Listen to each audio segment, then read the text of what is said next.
पत्रकार साथीहरुमा नमस्कार। मेरो नाम दीपशिखा नेपाल। म मिस नेपाल कस्मो 2025 पेशागत रूपमा म इन्भाइरोन्मेन्टलिस्ट, म जलवायु परिवर्तन सम्बन्धी रिसर्चमा काम गर्छु र कार्यक्रम सञ्चालिकाको रूपमा पनि काम गर्ने गरेको छु।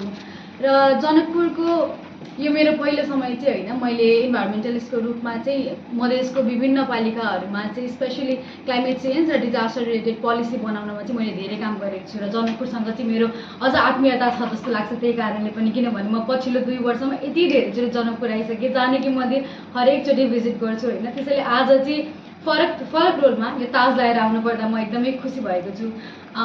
मिस नेपाल कस्मो भनेर चाहिँ हिडन ट्रेजरको पहिलोचोटि संस्करणमा मैले जित्न सफल भएकी थिएँ। त्यही भएर आफूलाई एकदमै धेरै लकी पनि ठान्छु। मिस कस्मो इन्टरनेसनलको यो ताज आउने पहिलो होल्ड हुँदै गर्दाखेरि मिस कस्मो के हो त भन्नुहुन्छ भने, मिस कस्मो इन्टरनेसनल चाहिँ 2024 देखि सुरु भएको एउटा इन्टरनेसनल ब्युटी पेजेन्ट हो। यो चाहिँ भियतनामबाट सुरु भएको र भियतनाममै हुन्छ र दोस्रो संस्करणमा हामीले 75 वटा देशहरूको सहभागिता पाएको थियौँ होइन। र त्यसमा नेपाललाई प्रतिनिधित्व गरेर सहभागी हुन पाउँदा मैले आफूलाई एकदमै लकी ठानेको थिएँ।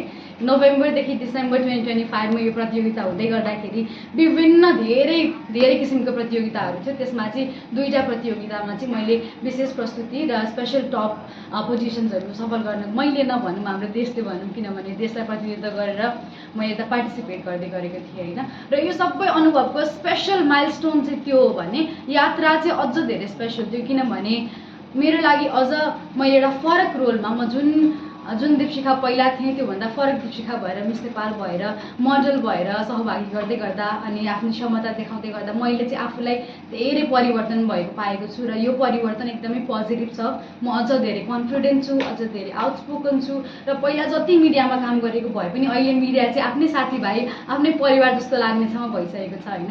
त्यसैले मलाई थाहा छ कि जनकपुरमा पनि, मधेसमा पनि कति धेरै युवतीहरू हुन्छ, कति धेरै दिदीबहिनीहरू हुन्छ जसले चाहिँ म जस्तै सपना देख्नु भएको छ होइन। सानो ठाउँबाट भए पनि ठुलो स्टेजमा गएर परफर्म गर्न मन लाग्छ, उहाँहरूलाई बोल्न, नाच्न, गाउन, कन्फिडेन्ट हुन मन लाग्छ होइन।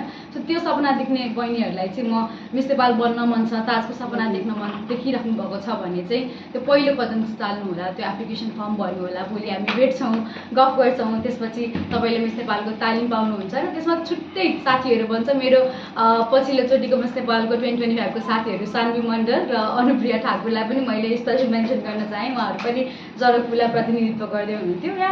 So with the next Sanvi, with the next Anupriya, with the next Dipshikha भन्न चाहन्छु। And I look forward to meeting the girls of Janakpur भोलि। अनि त्यति नै, धन्यवाद।